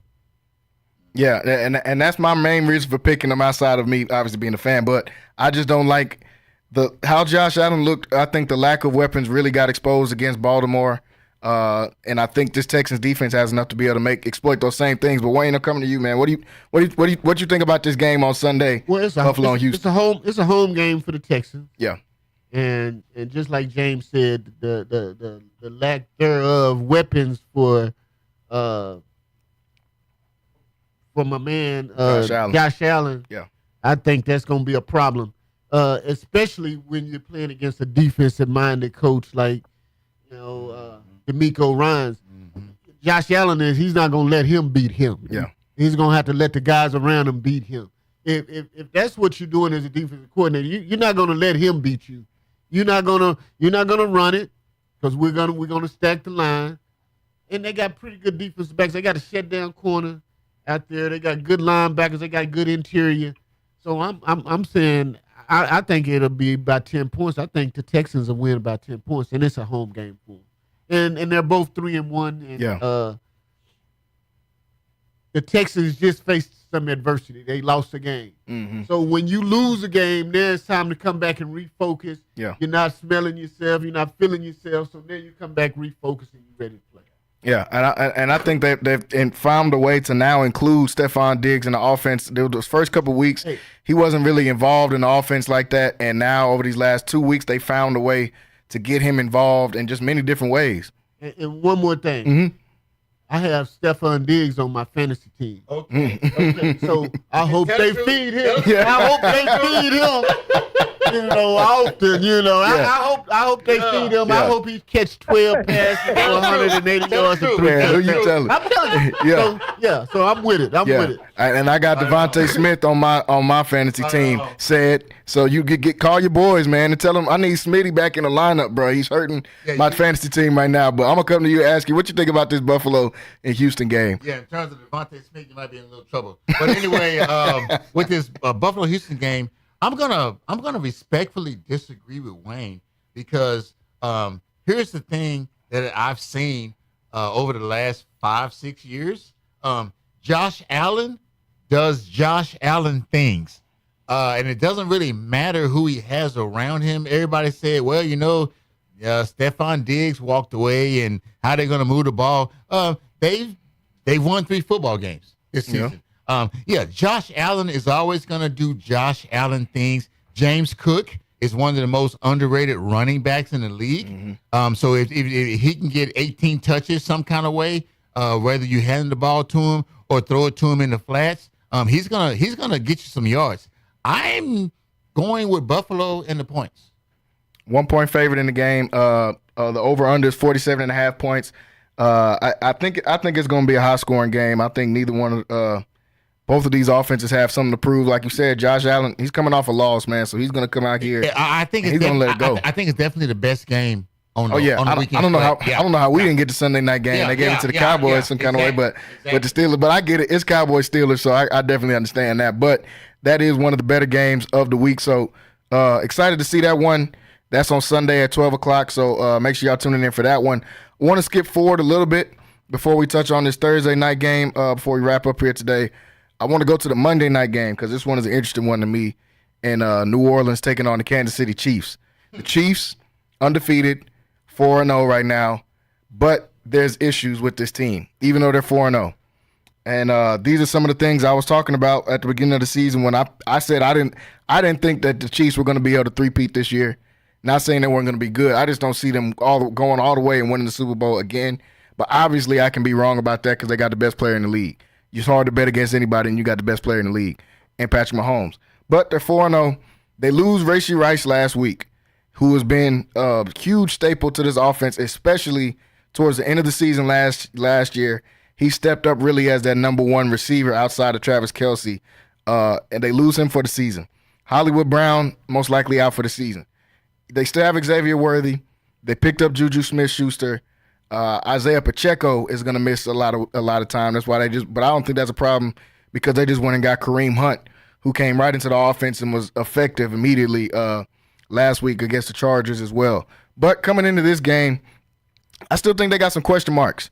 I seen a stat earlier, and it was doing a comparison side by side of stats with Patrick Mahomes and Justin Fields, and Justin Fields has the same stats as Patrick Mahomes, just minus the turnovers. Right now, Mahomes got 6 touchdowns, 5 picks. I think Justin Fields has 7 touchdowns, 1 pick. Not saying that's anything. I'm just saying Mahomes isn't playing his best football at the moment right now. This New Orleans Saints team, through the first 2 weeks, they look like world beaters. They blew out Dallas and they blew out Carolina, and Philly was able to sneak out a win against them in week 3. And last week they dropped the game to the Atlanta Falcons. So they're trying to get back in the win column. They still have an offense that I think is explosive, but they are dealing with injuries as well.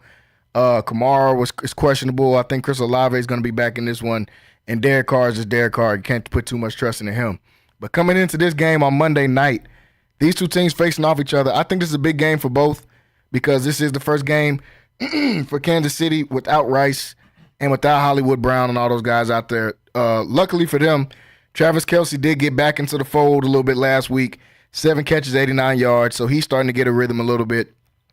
But he's going to have to step up in a big way, in my opinion, for them to keep having success with the loss of Rice now and the loss of Isaiah Pacheco. So coming into this game on Monday night, Kansas City a 5.5-point favorite. So the Vegas is a big believer in Kansas City, obviously. They would be. But New Orleans, I think, is going to have something to say on Monday night in this game, especially with the injuries that I listed Kansas City is battling right now. So, Said, I'm going to come right back to you. This Monday night game, Kansas City 4-0, New Orleans 2-2 coming into this game. Kansas City 5.5-point favorite. How you think this one's shaking out on Monday? Yeah, this is a Kansas City team. They've literally eked out wins every week this season so far. They haven't blown anybody out. They haven't overwhelmed anybody. Now, I'm not saying this is not a talented team. This is a team that finds a way to win, and you have to do that if you're going to try to, do a three-peat for the Super Bowl. You just have to find ways to win, and they've done that all week. If you give me Kansas City +6 or more anytime during this season, I'm just going to take the other team in the points. Yeah. Now, New Orleans, this offense, they came out like gangbusters in the first 2 weeks. OC Clint Kubiak, found something, put something together. And then I think the Eagles exposed that when they played New Orleans. Hey, this is how you stop these guys. What was it, 15-13, something 15-12. Yeah, some pedestrian like that. So I think the Eagles exposed what Clint Kubiak was doing on offense.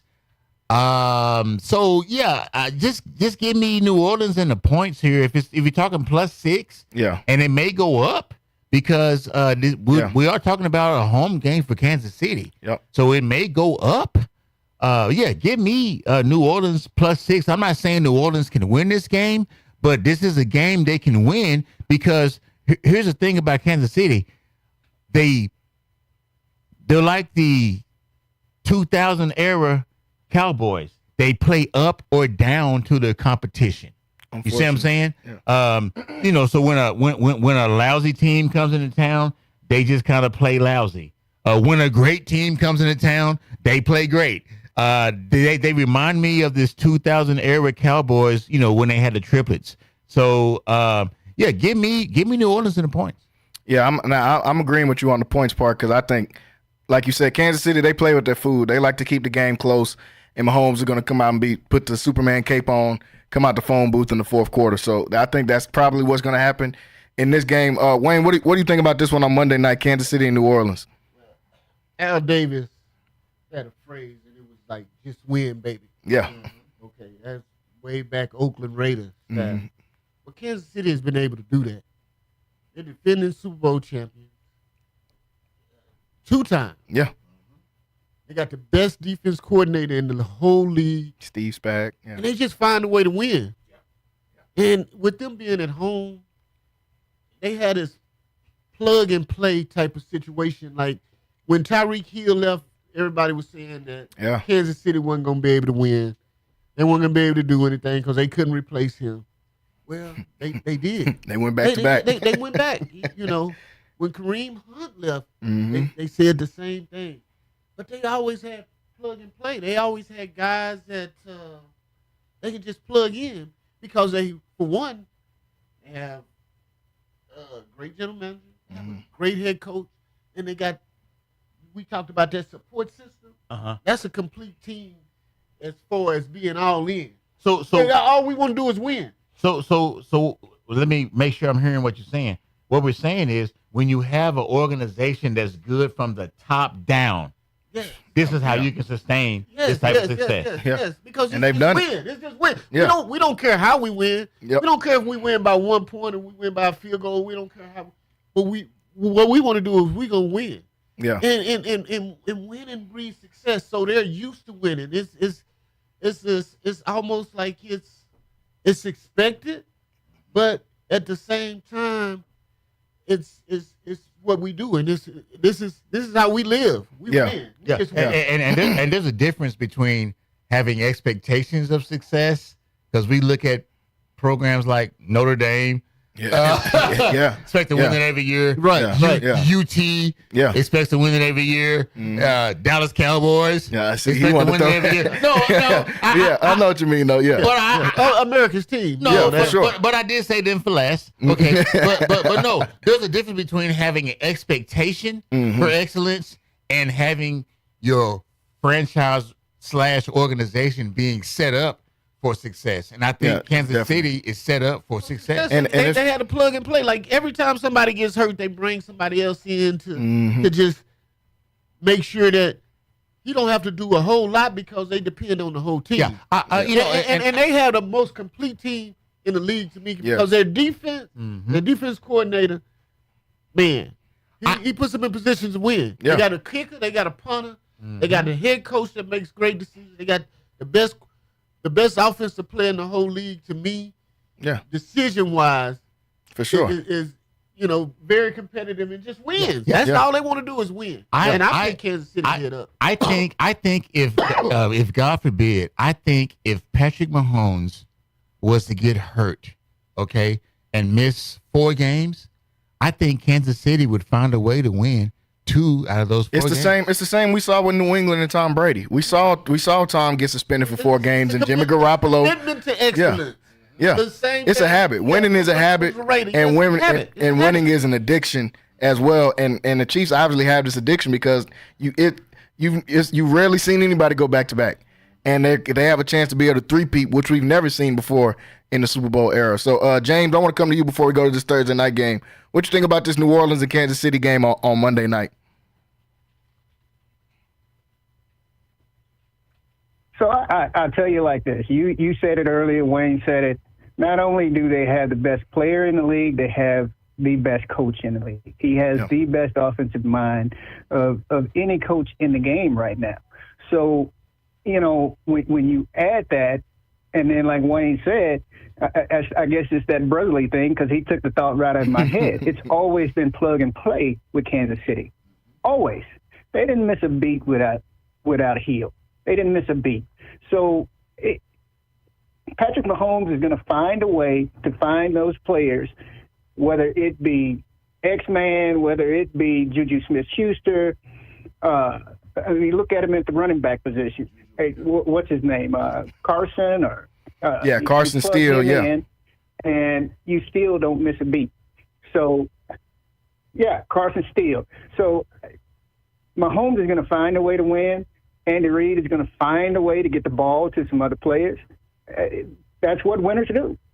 And until somebody can dethrone them, I'm going to keep them at the top of my list. They've been able to make those adjustments that no other team can make. Whether it's game planning or whatever, from that perspective, they've been able to just adjust and make those adjustments work, and they win. And just as someone who's been in these NFL locker rooms, Wayne, how big of a difference does coaching make? Man, it makes a huge difference because it's your leader. Yeah. It's the leader of everybody. He leads the defense, offense, and you listen to him more than you listen to anybody. So when you come in those team meetings and this guy is leading your meeting, and he's telling you. And he's treating you like men, first of all. He's treating you like men, and he's trying to tell you to take care of your business as far as a man. But he's also treating you like a father and a friend as well. Man, it's so big when you have that type of leadership at the head of the household. It's just like a father. Yeah. Like I said, like that's a great father that you can go and you can talk to and you can tell him anything. So does disrespect play into the dynamics of the locker room? Like if a coach treats you with disrespect? Like, no doubt about it. No doubt about it, because you think about it, like I said, it's like a father. So if you have one of those stern fathers that you have to lie to or you have to go around and do something, the household's not going to do so well, right? Mm-hmm. But if you have one of those fathers, you can say, hey, man, can I talk to you? And you're able to talk to him. But I'll put it like this too, Wayne. When you're a leader, when you're a leader and the people that work for you are happy to come to work every day, they have smiles on their faces, right? Then that makes your organization successful. Exactly. Because I mean, just like any other job, if you happy on your job, you're gonna be productive. If you're happy on your job and you like going to work, I mean, you sleep better at night. Yeah. You get up, happy in the morning, and it's not a problem going to work. But when you have to go to work and you say, dang, I still don't feel like being here today. Yeah. Make a difference. It makes a difference. Make a difference. And like you said earlier, it's from when the organization is right from the top down, from owner to GM to Andy Reid, who's one of the most historic coaches in the league at this point, and what he's been able to do in multiple places, including your Eagles, what he was able to do in those early 2000s. It's had success. It's breeded the success, and that's why Kansas City is going to go down in the history books for how they've been able to do it. But I want to jump to this Thursday night game. We only got about a couple minutes left, so I want to get some quick answers on this about who's going to win this game tonight. Tampa Bay, Atlanta. Atlanta's a 2.5-point favorite in this game. Even though Tampa Bay has the better record, Atlanta is at home. This game kicks off in about 15 minutes. I got Tampa Bay in this one. I still think Atlanta is kind of mid. Me and Rocky were kind of going back and forth a couple days ago about this. He thinks Atlanta has a chance to be good. It's just hard for me to put my trust in Kirk Cousins like that. I'm going to take the Bucs in this one, but I do think it'll be a close game. James, I'm going to come to you for first. Who you got in this one? The Bucks in Atlanta. I got the Bucks. Atlanta's just too topsy-turvy. They too up and down. They're hot one minute and not the next. So I got the Bucks in this one. Yeah, and that's my exact reason for why I picked the Bucks in that one too. I think the Falcons have just been up and down. Do they have a chance to be good this season? Yeah, but as long as they're keeping the ball out of the hands of their best player in Bijan Robinson, I like the Bucks' chances. Wayne, I'm gonna come to you, man. What do you think about this one, Bucks and Falcons? Well, I'm gonna take the Bucks too for the same reasons y'all said it.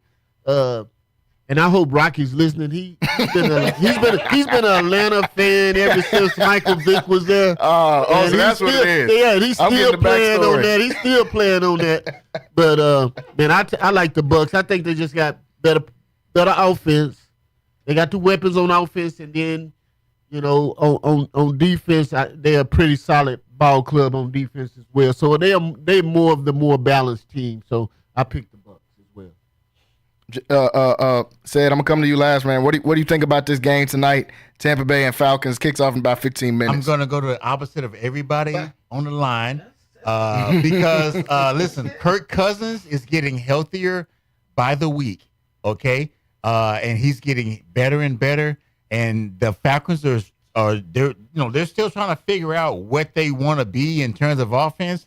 But I think as these weeks progress, the Falcons are going to get better. They spent $160 million last year on defensive acquisitions, so they're good on that side of the ball. They just need to figure out what to do with the offensive side of the ball. And I think that what you're going to see tonight is they're going to just kind of put it all together for the first time this year. And now they're 2.5-point favorites in this one, so I'm not saying like that's just outlandish, but Atlanta, just like what you said, man, they got to figure out what are they going to do on the offensive side of the ball. You got two Ferraris out there, in my opinion, in Bijan Robinson and Kyle Pitts that just for some reason they can't find a way to get the ball to. And I have Kyle Pitts. I'm in 4 fantasy leagues. I have Kyle Pitts in 2 of my fantasy leagues.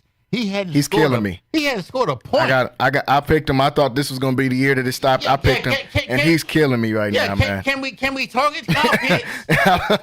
Please, if y'all listening, for my sake, can y'all give him? Now my parlay is different than my fantasy team, but the fantasy team, I need Kyle Pitts to get at least 10 targets tonight. But like I said, folks, that game kicks off in about 15 minutes, so I'm excited to be able to leave here and go and watch that. I want to thank everybody for watching with us today. Had a super fun show, packed studio. Want to thank James for calling in with us. Definitely want to thank Wayne and Sed for coming to the studio today and chopping it up with us. Tomorrow, we have a bye week with La Vega, so we'll be back on Monday to tune in. Lots of games going on around college football, high school football, and NFL. So make sure you guys are getting ready for that one and tuned in for that. Once again, thanks for everybody tuning in with us today. We will see you guys next week on Monday. Make sure you subscribe to the YouTube and download the app Centex Sports One. We'll see you guys next time here on Centex Primetime. Have a great evening. Home for sports. It's Centex Sports Network and Infinity Sports. Catch all your in-depth sports analysis with the best. The hottest